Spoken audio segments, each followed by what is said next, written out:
So Naruto யூனிவர்ஸில் அத்தனை legendary shinobi இருக்கும்போதும் ஒருத்தவங்க பேரை கேட்டால் மட்டும் எல்லாருக்குமே ரொம்ப பிடிச்சிருக்கும். அதுதான் கக்காஷி ஹட்டாகே.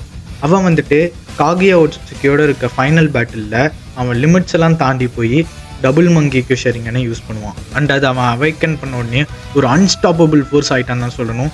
அவனோட ரா பவரும் அண்ட் அவனோட பிளானிங் எபிலிட்டிஸ் எல்லாம் பார்க்கும்போது வெறித்தனமாக இருந்துச்சுன்னு தான் சொல்லணும். ஸோ அந்த டபுள் மங்கி ஷரிங்கன் வச்சிருக்க கக்காஷியோட பவர்ஸ் அண்ட் எபிலிட்டிஸ் தான் இந்த வீடியோவில் பார்க்க போகிறோம். நான் தான் அவங்க மாஸ்டர் ஃபிளிக்ஸ்.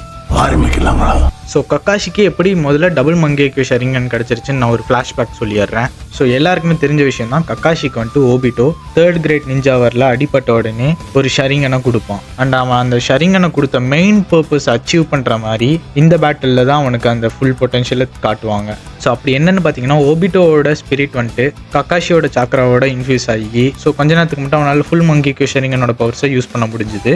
அண்ட் டிப்பிக்கலாக ஒரு நான் உச்சிஹா வீல்டர் கிட்ட வந்துட்டு ஒரு சில லிமிடேஷன்ஸ்லாம் இருக்கும்ல, 2 ஷரிங்கனே இருந்தாலும் அதெல்லாம் இல்லாத மாதிரி அவனுக்கு எவ்வளோ பவர்ஸ் இருந்துச்சுன்னு பார்க்கலாம். ஸோ கக்காஷியோட சிக்னேச்சர் மங்கேக்யூ எபிலிட்டின்னு பார்த்தோன்னா காமோயி. இது வந்துட்டு அல்டிமேட்டாக எவால்வ் ஆகிருக்கு. ஸோ முன்னாடி வந்துட்டு அவனால் ஒரு டார்கெட்டை வந்துட்டு டிரான்ஸ்போர்ட் பண்ண முடியும், இல்லைனா அவனே வந்துட்டு காமோயி டைமென்ஷனுக்குள்ளே டிரான்ஸ்போர்ட் பண்ணிப்பான். பட் இப்போது அவன்கிட்ட டபுள் மங்கேக்யூ இருக்கனால காமோயோட ப்ரெசிஷன்ஸ் வந்துட்டு அநியாயத்துக்கு இன்க்ரீஸ் ஆகிருக்கு. அவனால் வந்துட்டு காகுயாவோட டெட்லி அட்டாக்ஸ் எல்லாம் வந்துட்டு தப்பிக்கிறது மட்டும் இல்லாமல் அவனோட சுசனோவோட ஷுரிக்கன் அவன் தூக்கி வீசும் போது அந்த ஷுரிக்கன் எதெல்லாம் தொடுதோ அதெல்லாம் இன்ஸ்டண்ட்டாக வந்துட்டு இன்னொரு டைமென்ஷனுக்கு டிரான்ஸ்போர்ட் ஆகிடும். அந்த அளவுக்கு ஓவர் பவர்டாக காட்டியிருப்பாங்க. ஸோ இது மட்டும் தான் நாடான்னு கேட்டிங்கன்னா இல்லை, அவனால் வந்துட்டு ஒரு பர்ஃபெக்ட் சுசனோவை கிரியேட் பண்ண முடியும். அண்ட் இதை யூஸ் பண்ணி கக்காஷி சாக்குரா கீழே விழும்போது காப்பாற்றிடுவான். ஏன்டா காப்பாற்றினான்னு தான் இருக்கும். பட் இருந்தாலும் அவனால் சூப்பராக ஒரு பர்ஃபெக்டாக அவனோட சோலை கனெக்ட் பண்ணுற விதமாக ஒரு சுசனோவை கிரியேட் பண்ண முடியும். அதில் ஒரு சைடு கண்ணு கூட பார்த்தீங்கன்னா அந்த சூசனோவுக்கு வந்துட்டு கக்காஷிக்கு அடிபட்டிருக்க மாதிரியே கோடு விழுந்திருக்கும். இந்த சூசனோவை ஈஸியாக நம்ம மாத்ரா சாஸ்கேவோட லெவலுக்கு கம்பேர் பண்ண முடியும். ஸோ இதோட ஃபுல் ஸ்ட்ரென்த்தை வந்துட்டு சீரீஸில் காட்டியிருக்க மாட்டாங்க. என்னெல்லாம் காட்டியிருக்காங்கன்னு பார்த்தீங்கன்னா, காமோயி இன்ஃபியூஸ்ட் ஷுரிகன்ஸ் அவன் தூக்கி வீசும்போது எவ்வளோ பெரிய ஃபிசிக்கல் டிஃபென்ஸே இருந்தாலும் மொத்தமாக அதை வந்துட்டு டிரான்ஸ்போர்ட் பண்ணிட முடியும். அதோட சைஸ் என்னவாக இருந்தாலும் பிரச்சனை இல்லை, அதோட ஸ்ட்ரென்த் எவ்வளோவா இருந்தாலும் பரவாயில்ல. அந்த ஷுரிக்கன் தொடுறது எல்லாமே வந்துட்டு அவனோட டைமென்ஷனுக்கு போயிடும். அண்ட் இன்னொரு இன்ட்ரெஸ்டிங்கான எபிலிட்டி என்னன்னு பார்த்தீங்கன்னா, காமோயி ரைக்கிரின்னு ஒரு எபிலிட்டி யூஸ் பண்ணுவான். இதை வந்துட்டு லைட்னிங் பியாண்ட் ரியாலிட்டின்னு சொல்கிறாங்க. ஸோ ஏற்கனவே யூஸ் பண்ணிட்டு இருந்த சுடோரியை வந்துட்டு புது லெவலுக்கு எடுத்துகிட்டு போக முடிஞ்சதுன்னு தான் சொல்லணும். இது பேர் தான் காமோயி ரைக்கிரி. ஸோ இது என்னென்னு பார்த்தீங்கன்னா, காமோயியோட டைமென்ஷனல் மெனிப்புலேஷனையும் கக்காஷியோட சிடோரி லைட்னிங் ஸ்டைல் சாக்ராவையும் இன்ஃபியூஸ் பண்ணுறது தான் காமோயி ரைக்கிரி. ஸோ இது வந்துட்டு சிடோரி அவன் யூஸ் பண்ணிருக்கும் போது சூப்பராக ஒரு ஃபுல் ட்ராப் பவர் போய் அடித்து வெடிக்கிற மாதிரி மட்டும் இல்லை. ஸோ இந்த டெக்னிக் எதெல்லாம் வந்துட்டு அப்படியே பிஎஸ் பண்ணிட்டு அவன் தொடுறானோ அது எல்லாமே கம்ப்ளீட்டாக எரேஸ் ஆகிடும். அண்ட் எல்லாமே வந்துட்டு காமோயி டைமென்ஷனுக்குள்ளே டிரான்ஸ்போர்ட் ஆகிடும்.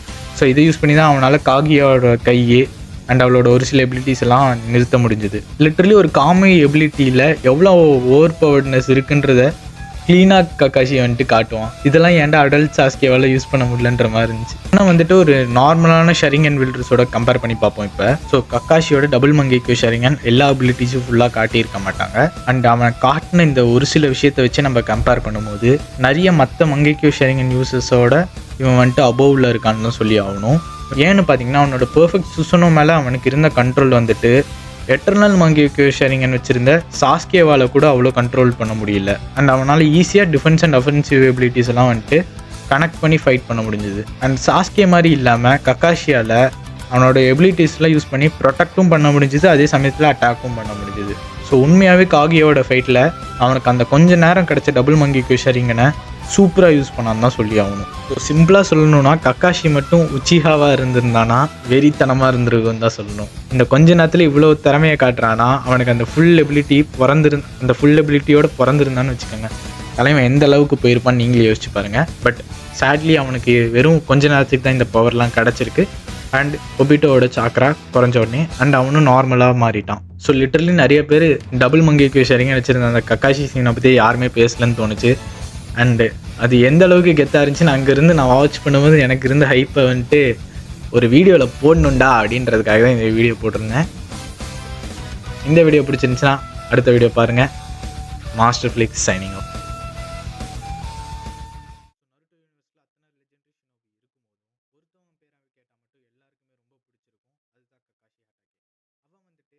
காகியா ஒட்சுக்கியோட இருக்க ஃபைனல் பேட்டிலில் அவன் லிமிட்ஸ் எல்லாம் தாண்டி போய் டபுள் மங்கேக்யூ ஷரிங்கனை யூஸ்